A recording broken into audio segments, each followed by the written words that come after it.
엄마 장례식장에서 보험금을 계산하는 새아빠를 봤습니다. 조문객도 없는 빈소 한쪽에서 그는 계산기만 두드리고 있었죠. 저 사람 보험금이 목적이었나? 새벽 저는 그의 가방을 열었습니다. 그리고 그 안에서 발견한 서류들. 제가 알던 모든 게 거짓이었습니다. 엄마가 숨긴 진짜 이유, 지금 공개합니다. 차가운 장례식장. 민정의 손이 떨렸다. 장례식장 입구에 놓인 방명록 앞에서 펜을 쥔 손이 제멋대로 흔들렸다. 검은 상복 소매가 펜촉을 스치며 잉크 자국을 남겼지만 민정은 그것조차 제대로 의식하지 못했다. 겨우 자신의 이름을 적고 나서야 그녀는 고개를 들었다. 문을 밀고 들어가는 순간 얼굴을 때리는 듯한 차가운 공기가 느껴졌다. 냉방이 과하게 틀어진 건지 아니면 이곳이 원래 이렇게 냉랭한 곳인지 알 수 없었다. 빈소 안은 텅 비어 있었다. 조문객이 앉을 의자들은 가지런히 정돈되어 있었지만 그 어디에도 사람의 온기는 없었다. 멀리서 엄마의 영정 사진이 보였다. 흑백으로 인화된 엄마의 미소는 여전히 부드러웠지만 민정의 가슴은 이상하리만큼 메말라 있었다. 왜 눈물이 나오지 않을까? 민정은 자신이 이상하다고 느꼈다.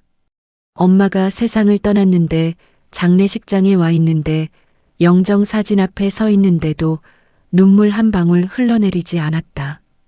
그저 멍하니 사진 속 엄마를 바라볼 뿐이었다. 실감이 나지 않았다. 아니, 실감하고 싶지 않았던 것일지도 몰랐다. 그때였다. 빈소 한쪽 구석에서 낯익은 모습이 보였다. 새아빠 강도연이었다. 그는 작은 탁자 앞에 앉아 장부 같은 것을 펼쳐놓고 무언가를 적고 있었다. 펜을 든 그의 손은 빠르고 정확하게 움직였다. 숫자를 적고 계산하고 다시 확인하는 동작이 기계적으로 반복되었다. 민정은 걸음을 멈췄다. 지금 저게 맞나? 도대체 지금이 무슨 상황인데 저렇게 숫자를 적고 있는 거지? 장례식장에서, 엄마의 빈소에서, 조문객도 제대로 오지 않은 이 텅 빈 공간에서 말이다. 강도연은 고개를 숙인 채 장부에만 집중했다. 누군가 조문객이 들어와도 그는 시선조차 주지 않았다. 인사는커녕 고개 한번 끄덕이지 않았다. 그저 펜을 든 손만 바쁘게 움직였다. 장부를 넘기고 계산기를 두드리고 다시 뭔가를 확인했다. 친척 한 명이 민정에게 다가와 낮은 목소리로 물었다. 저분 원래 저런 사람이었어? 민정은 대답할 말이 없었다. 그저 어색하게 입꼬리만 올리며 고개를 돌렸다. 뭐라고 설명해야 할지 몰랐다. 사실 민정 자신도 새아빠가 어떤 사람인지 제대로 알지 못했다. 엄마와 재혼한 지 몇 년이 지났지만 강도연은 늘 말이 없고 표정이 없는 사람이었다. 조용한 빈소에는 이상한 소리만 메아리쳤다. 장부 넘기는 바스락거리는 소리, 계산기 버튼을 누르는 딱딱거리는 소리, 가끔씩 강도연이 한숨 쉬는 소리. 그 소리들이 장례식장의 정막을 더욱 어색하게 만들었다. 민정은 점점 견딜 수 없는 기분이 들었다. 강도연이 휴대폰을 꺼내 계산기 앱을 켰다. 손가락이 화면 위를 빠르게 움직이며 숫자를 입력했다. 민정의 눈에는 그 모습이 자꾸만 거슬렸다. 왜 하필 지금 저런 걸 하는 거지? 엄마가 돌아가셨는데, 영정 앞에 있는데, 무슨 계산을 하고 있는 거야? 한 친척이 다른 친척에게 속삭이며 지나갔다. 보험금 많대? 얼마나 되는데? 그 말이 민정의 귀에 들어왔다. 갑자기 불쾌한 감정이 치밀어 올랐다. 보험금. 지금 그런 얘기를 하는 거야? 하지만 민정은 아무 말도 하지 못했다. 그저 주먹을 꽉 쥔 채 참았다. 민정은 엄마의 마지막 모습을 떠올렸다. 병원 침대에 누워있던 엄마. 점점 야위어 가던 엄마의 얼굴. 그리고 그때마다 병원비 때문에 도연과 말다툼을 하던 기억이 떠올랐다. 왜 이렇게 돈이 많이 들어요? 이 정도면 다른 병원 알아봐야 하는 거 아니에요. 민정은 그때 새아빠를 원망했다. 엄마를 제대로 돌보지 않는다고, 돈만 아까워한다고 생각했다. 조문객 한 명이 들어오자 강도연은 황급히 서류를 가렸다. 벌떡 일어나 인사를 하는 듯 했지만 그것도 잠시뿐이었다.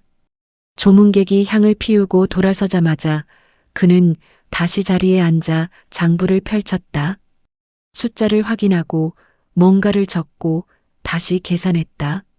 민정은 그 장면을 보며 생각했다. 엄마가 막 떠났는데 왜 돈부터 챙기는 거지? 의심이 커졌다. 혹시 정말 보험금을 노리고 있는 건 아닐까?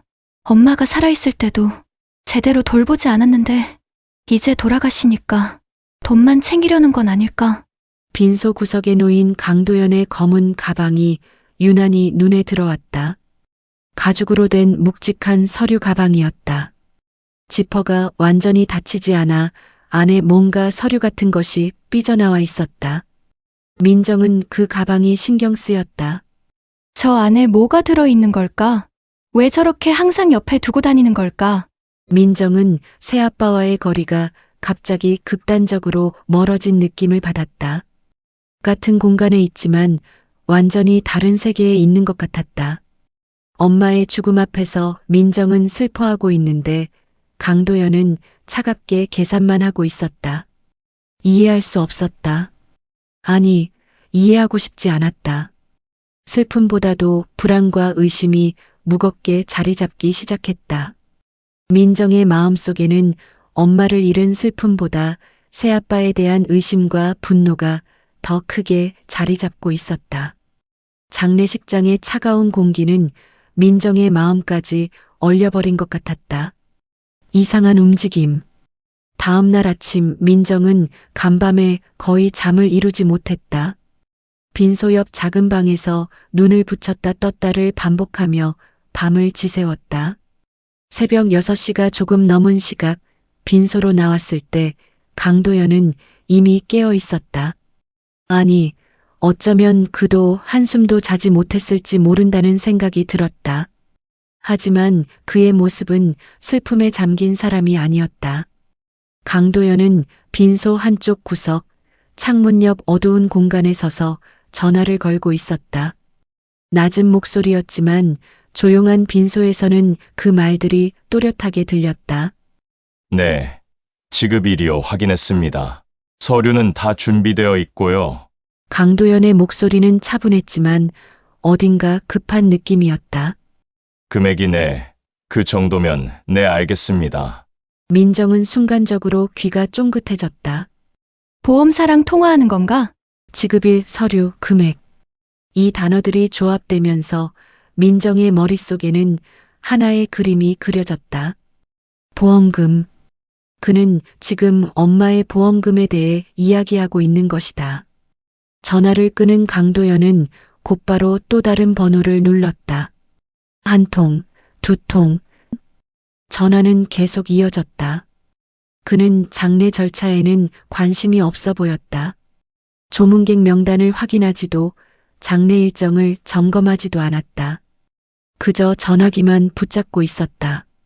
수화기 너머로 들리는 목소리와 숫자들, 날짜와 금액에 대한 이야기들. 친척 몇 명이 아침 일찍 도착해 빈소에 들어왔다. 그들은 구석에서 전화하는 강도연을 힐끗힐끗 쳐다보며 수군거리기 시작했다. 저분 뭐 하시는 거야? 어디 투자라도 하나? 아니면 보험금 계산하는 거 아니야? 에이, 설마. 하지만 그 설마라는 말 속에는 이미 확신이 담겨 있었다.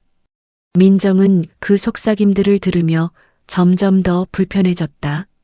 새아빠를 변호하고 싶었지만 그럴 만한 근거를 찾을 수가 없었다.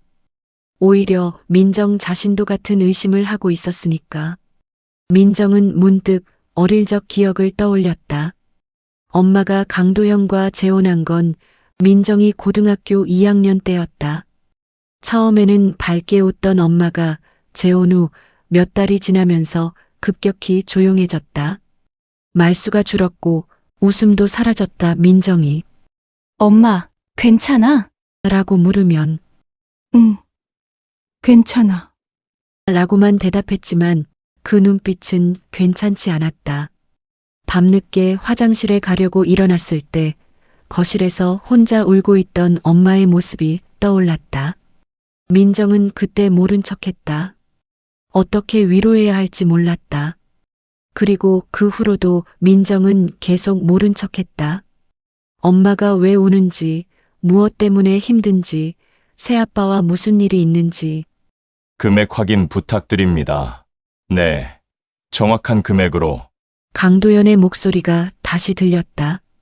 그는 빈소 앞 영정 사진이 보이는 곳에 서서도 아무렇지 않게 통화를 이어갔다. 마치 이곳이 장례식장이 아니라 사무실인 것처럼. 민정은 점점 견딜 수 없어졌다. 그의 행동 하나하나가 눈에 밟혔다. 전화하는 모습, 장부 넘기는 모습, 계산기 두드리는 모습. 모든 것이 이상했다. 아니, 이상하다기보다는 불쾌했다. 엄마가 떠난 지 채 이틀도 안 됐는데 어떻게 저렇게 차분하게 돈 계산을 할 수 있는 걸까? 전화를 끄는 강도연은 다시 장부를 펼쳤다. 테이블에 앉아 빼곡히 적힌 숫자들을 손가락으로 짚어가며 확인했다. 금액을 더하고 빼고 다시 계산했다. 그의 표정은 진지했다. 어떤 슬픔도 후회도 그리움도 보이지 않았다. 그저 업무를 처리하는 얼굴이었다. 민정이 용기를 내어 다가가려 했다. 뭐라도 물어보고 싶었다. 지금 뭐 하시는 거냐고. 왜 그렇게 전화만 하고 계시냐고. 하지만 민정이 몇 걸음 다가서자 강도연은 민정의 기척을 느꼈는지 황급히 장부를 닫았다. 서류들을 재빨리 모아 가방 안에 집어넣었다. 새아빠, 뭐 하세요? 민정의 목소리는 떨렸다. 질문이라기보다는 추궁에 가까웠다. 강도연은 잠시 민정을 바라보다가 시선을 피했다. 아, 그냥 정리 좀 하는 거야. 처리할 게 좀 있어서. 무슨 정리요? 나중에 얘기하자. 지금은 조문객들 올 시간이니까. 회피했다. 명백한 회피였다. 민정의 의심은 더 깊어졌다. 뭔가 숨기고 있는 게 분명했다. 만약 정당한 일이라면, 떳떳한 일이라면 왜 숨기는 거지? 왜 장부를 닫는 거지? 왜 대답을 피하는 거지? 강도연은 지나가던 장례 지도사를 불러 세웠다. 저기요. 장례비 결제는 어떻게 하면 되나요? 장례 지도사가 설명을 시작하자 강도연은 고개를 끄덕였지만 정작 구체적인 내용에 대해서는 얼버무렸다. 네, 알겠습니다. 제가 나중에 직접 처리할게요. 민정은 그 모습을 보며 무서운 상상까지 하게 되었다. 혹시 엄마의 죽음과 저 사람이 연결된 건 아닐까? 그렇게까지 생각하고 싶지 않았지만 의심은 계속 커져만 갔다. 엄마가 마지막 몇 달간 그렇게 빠르게 악화된 것도 이상했다. 병원비 때문에 다툼이 있었던 것도 기억났다. 그리고 지금 이 순간 강도연의 차가운 태도, 친척들의 뒷말은 계속 이어졌다. 저 사람 좀 이상하지 않아? 장례식장에서 저렇게 전화만 하는 게 정상이야? 뭔가 수상해. 민정은 그 말들을 듣고 싶지 않았지만 귀를 막을 수도 없었다. 왜냐하면 자신도 똑같이 생각하고 있었으니까. 강도연은 사람들이 없는 틈을 타서 가방을 열었다. 그리고 그 안에서 무언가를 꺼냈다. 민정은 정확히 보지 못했지만 서류 뭉치 같았다. 그는 그것을 빠르게 훑어보고는 다시 가방에 넣었다. 그 움직임이 묘하게 급했다. 조심스러웠다. 숨기는 듯했다. 민정은 확신했다. 저 가방 안에 뭔가 있어. 뭔지는 모르겠지만 분명 중요한 게 들어있다. 그리고 그건 아마도 돈과 관련된 것일 거다. 보험금, 유산, 재산, 빚. 어떤 형태든 돈 이야기일 것이다. 민정의 마음속에는 두려움, 분노, 슬픔이 한꺼번에 얽혀 들어왔다. 엄마를 잃은 슬픔보다 새아빠에 대한 분노가 더 컸다. 그리고 그 분노 밑에는 두려움이 깔려 있었다. 진실이 무엇일지 알고 나면 어떻게 될지에 대한 두려움. 민정은 가방을 노려보며 결심했다. 반드시 알아내겠다고. 저 안에 뭐가 들었는지, 새아빠가 무엇을 숨기고 있는지. 숨겨진 서류. 새벽 3시 민정은 잠에서 깼다. 아니, 정확히는 잠들지 못하고 있다가 시계를 본 것이었다. 빈소 옆 작은 방은 너무 조용했다. 그 정적 속에서 민정의 머릿속만 시끄러웠다. 강도연에 대한 의심, 엄마에 대한 그리움, 알 수 없는 불안감이 뒤섞여 잠을 이룰 수 없게 만들었다. 민정은 조심스럽게 문을 열고 복도로 나왔다. 빈소 쪽을 바라보니 희미한 조명만 켜져 있었다. 강도연의 모습은 보이지 않았다. 아마 화장실에 간 모양이었다. 이때다. 민정의 심장이 빠르게 뛰기 시작했다. 빈소로 들어간 민정은 구석에 놓인 강도연의 검은 가방을 발견했다. 가방은 어제처럼 테이블 옆에 놓여 있었다. 그리고 이상하게도 지퍼가 일부 열려 있었다. 마치 급하게 뭔가를 꺼내느라 제대로 닫지 못한 것처럼. 민정의 호기심은 더욱 강해졌다. 손이 떨렸다. 이건 잘못된 행동이라는 걸 알았다. 남의 가방을 몰래 뒤지는 것, 새아빠의 사생활을 침해하는 것. 하지만 의심을 멈출 수 없었다. 민정은 주변을 둘러보고 복도 쪽을 확인한 뒤 가방 앞에 무릎을 꿇고 앉았다. 지퍼를 천천히 열었다. 바스락거리는 소리조차 크게 들렸다. 가방 안에는 서류 봉투 몇 개가 들어 있었다. 갈색 봉투, 흰색 봉투, 투명 파일. 민정은 망설이다가 그중 가장 두툼한 갈색 봉투를 꺼냈다. 봉투 위에는 검은 펜으로 글자가 적혀 있었다. 채무 변제 내역, 보증 계약서. 민정의 손이 더 심하게 떨렸다.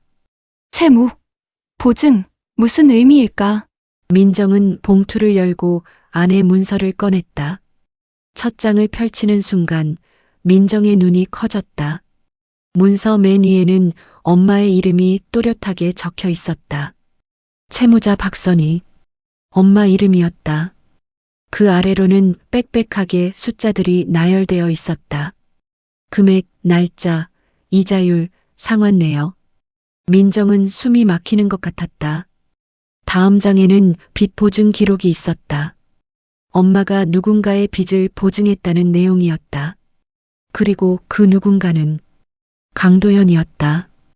보증 금액은 상상을 초월했다. 어떻게 이런 액수를? 민정은 믿을 수 없었다. 계속해서 서류를 넘겼다. 의료비 관련 서류가 나왔다.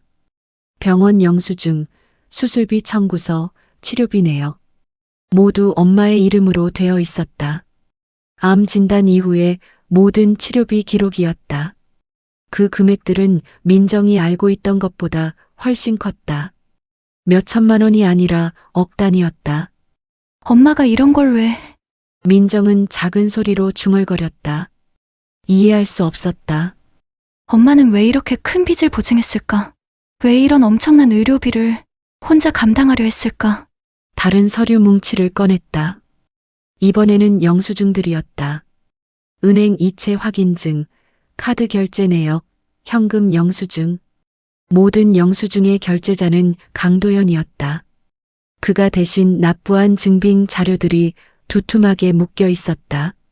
병원비, 약가, 간병비, 심지어 엄마의 생활비까지. 민정은 천천히 이해하기 시작했다. 엄마의 병원비 대부분을, 아니 거의 전부를 강도연이 혼자 감당해왔다는 것을. 그리고 그것은 단순히 병원비만이 아니었다. 엄마가 보증을 섰던 빚까지.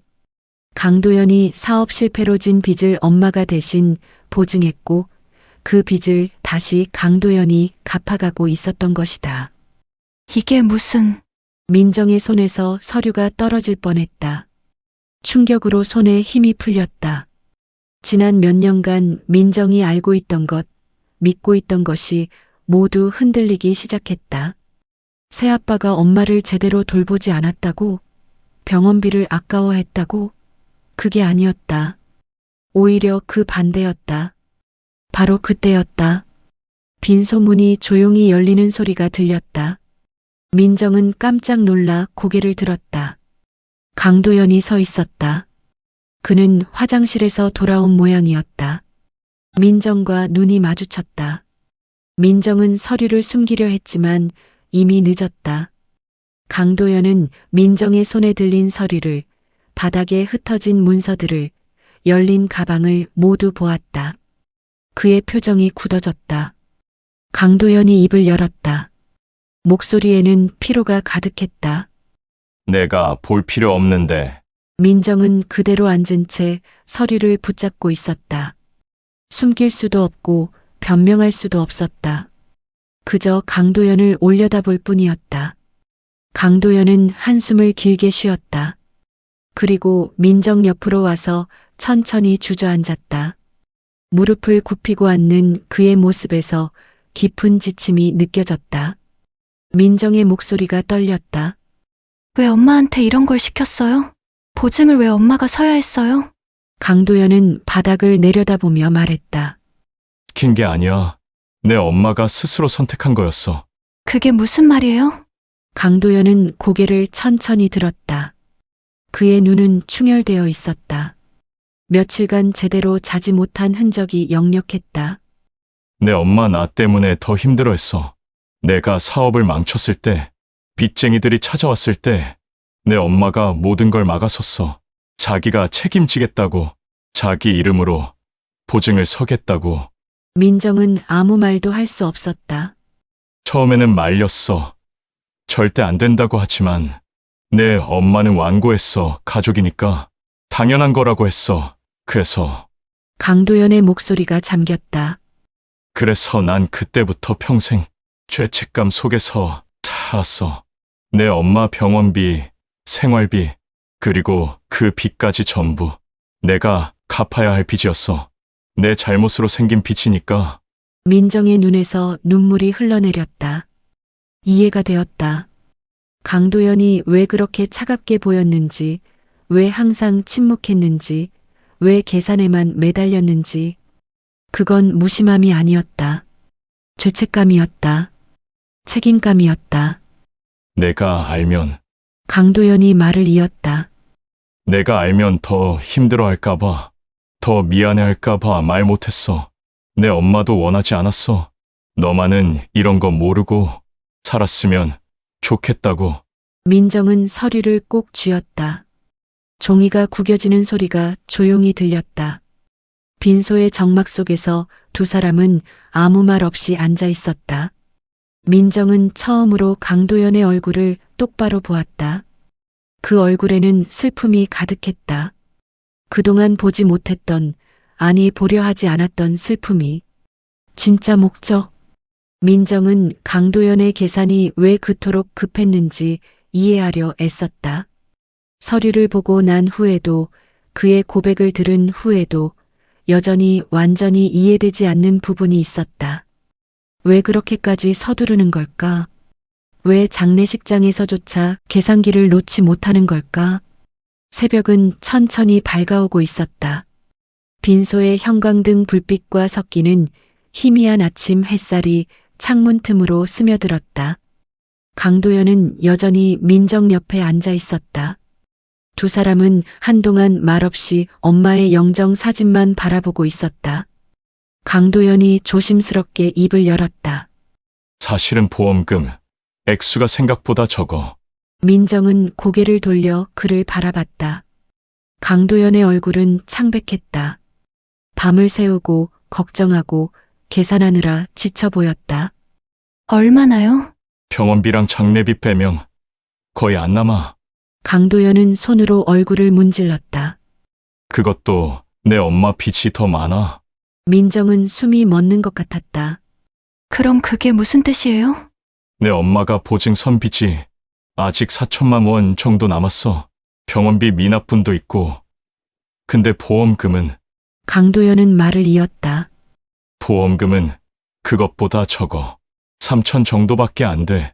민정은 계산기를 두드리듯 머릿속으로 숫자를 맞춰봤다. 빚이 더 많다는 것은 보험금으로도 다 갚을 수 없다는 뜻이었다. 그렇다면 남은 빚은 누가 갚아야 하는가?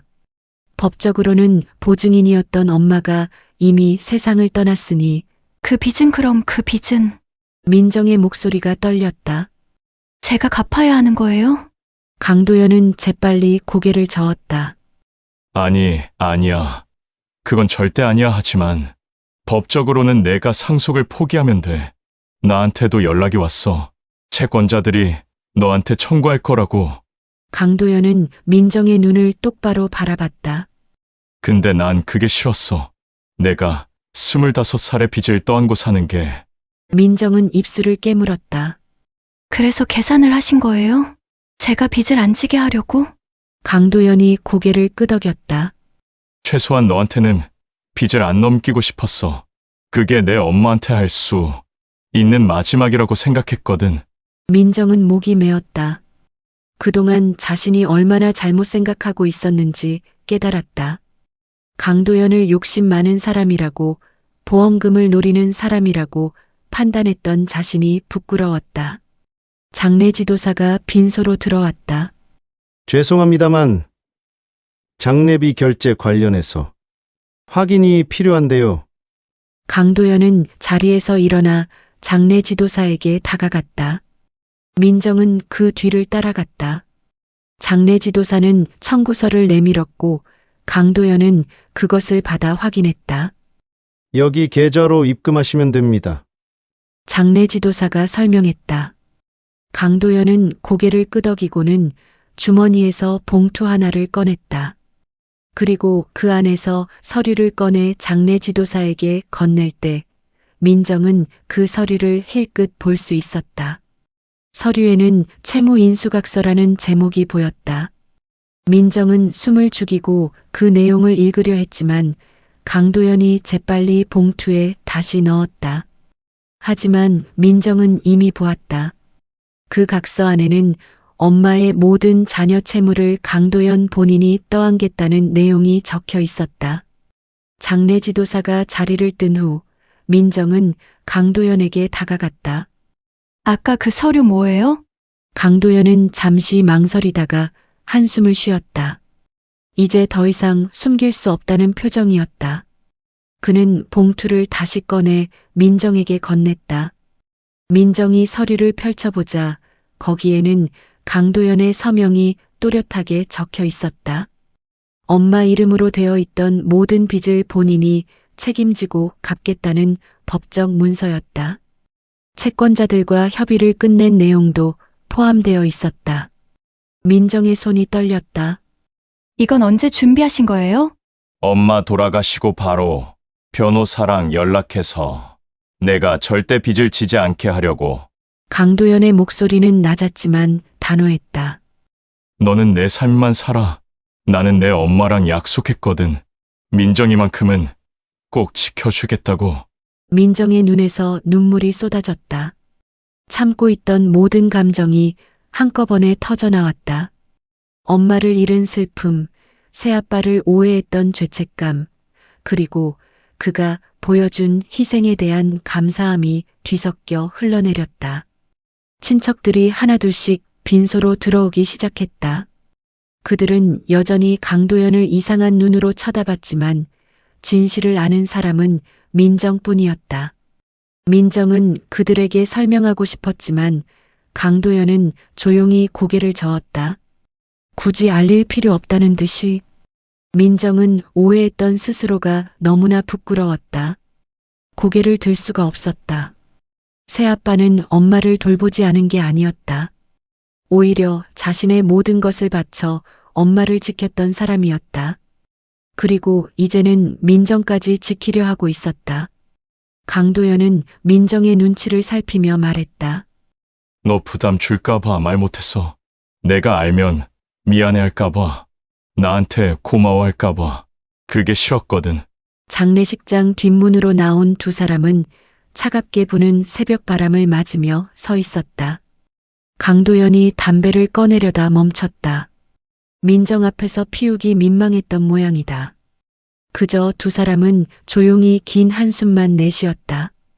담배 연기처럼 길고 무거운 한숨. 엄마한테 더 잘했어야 했는데. 민정이 울먹이며 말했다. 강도연은 고개를 끄덕였다. 나도 그래. 나도 더 잘할 수 있었는데.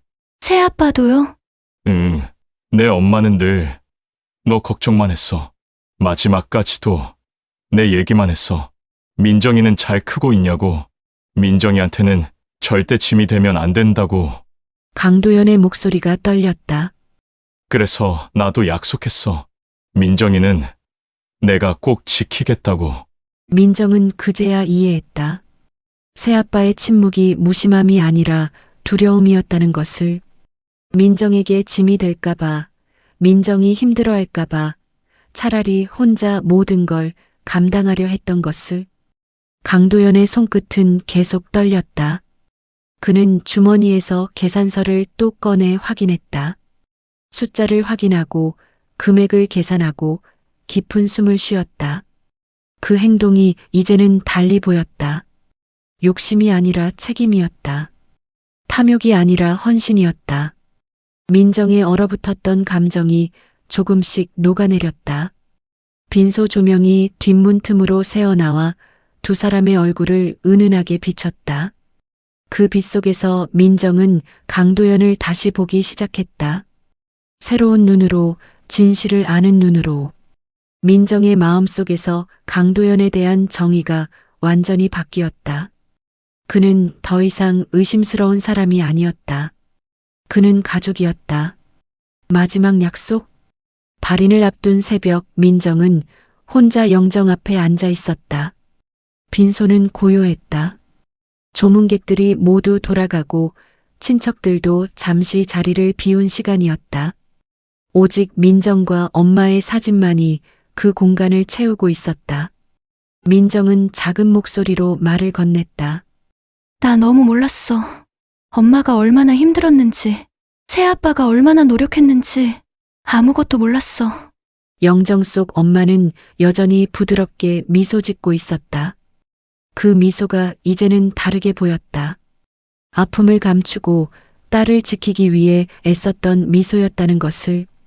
민정의 눈에서 눈물이 흘러내렸다. 미안해. 엄마 내가 더 관심 가졌어야 했는데.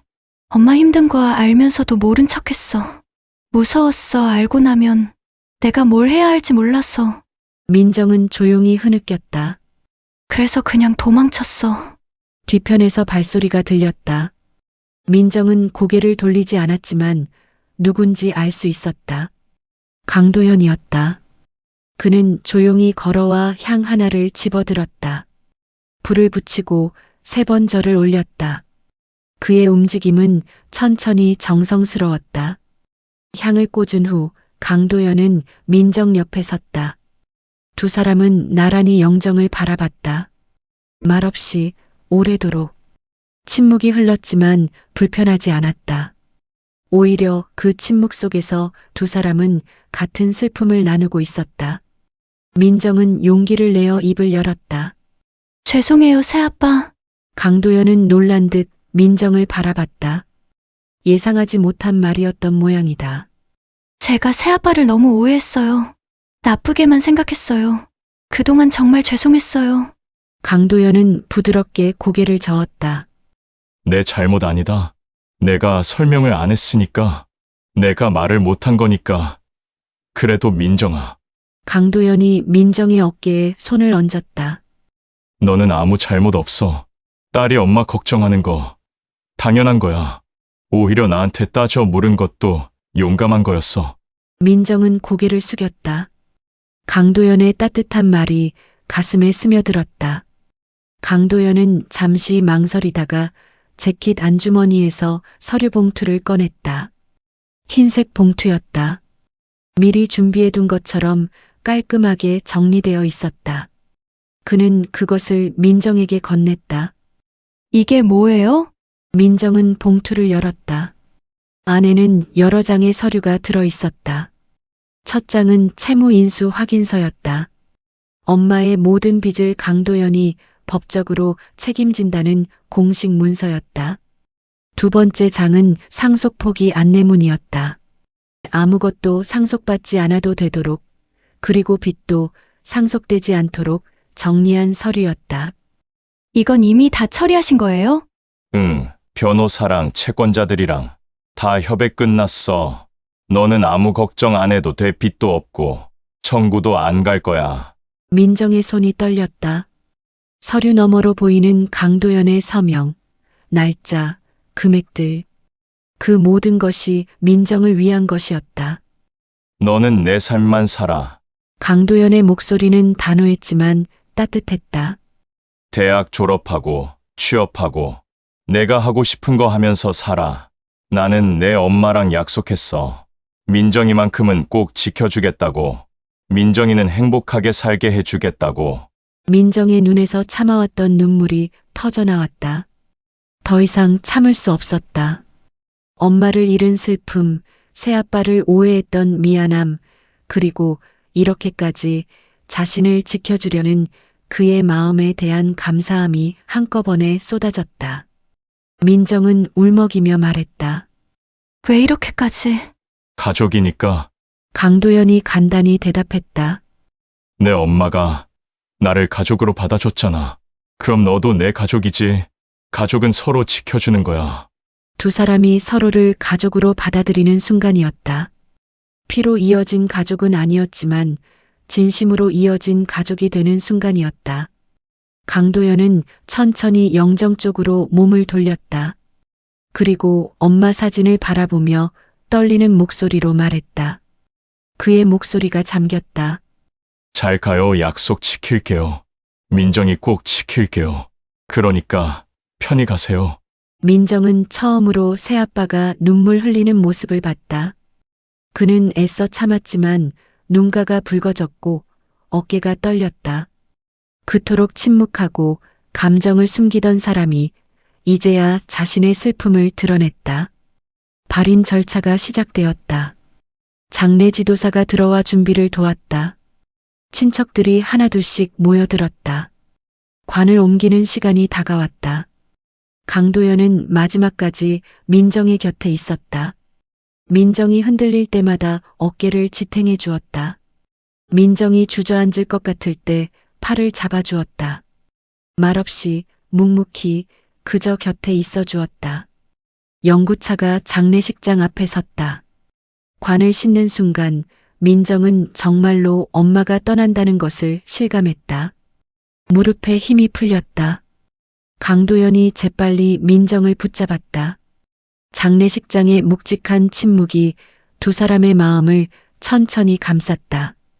주변의 소음도 친척들의 대화도 아무것도 들리지 않았다. 오직 서로의 숨소리와 심장 소리만이 들렸다. 민정은 떨리는 목소리로 말했다. 아버지, 강도연은 멈칫했다. 민정이 자신을 그렇게 부른 것은 처음이었다. 그는 천천히 민정을 바라봤다. 놀라움과 감동이 뒤섞인 표정이었다. 아버지 고마워요. 강도연은 아무 말도 하지 못했다. 그저 고개를 끄덕이며 애써 울음을 참았다. 하지만 그의 눈에는 눈물이 가득 고여 있었다. 문 밖으로 새벽 햇살이 들어왔다. 차갑던 장례식장에 따뜻한 빛이 비쳤다. 그 햇살이 민정과 강도연을 감쌌다. 마치 엄마가 두 사람을 축복하는 것 같았다. 민정은 깨달았다. 엄마가 남긴 마지막 선물이 바로 새아빠의 진심이었다는 것을. 엄마는 떠났지만 민정을 지킬 사람을 남겨두고 간 것이었다. 그리고 그 사람은 목숨을 걸고 약속을 지킬 사람이었다. 이별의 순간에도 가족은 끝나지 않았다. 오히려 다른 형태로 이어지고 있었다. 피가 아닌 마음으로, 시간이 아닌 약속으로 이어진 가족. 두 사람은 조용히 장례식장을 나섰다. 영구차가 천천히 출발했다. 민정과 강도연은 차에 올라타며 서로를 바라봤다. 말없는 눈빛 속에서 다짐이 오갔다. 서로를 지켜주겠다는 다짐. 엄마가 원했던 대로 가족으로 살아가겠다는 다짐. 앞으로 어떤 어려움이 와도 함께 이겨내겠다는 다짐. 차창 밖으로 아침 풍경이 지나갔다. 새로운 하루가 시작되고 있었다. 슬픔의 끝에서 두 사람의 새로운 삶이 시작되고 있었다.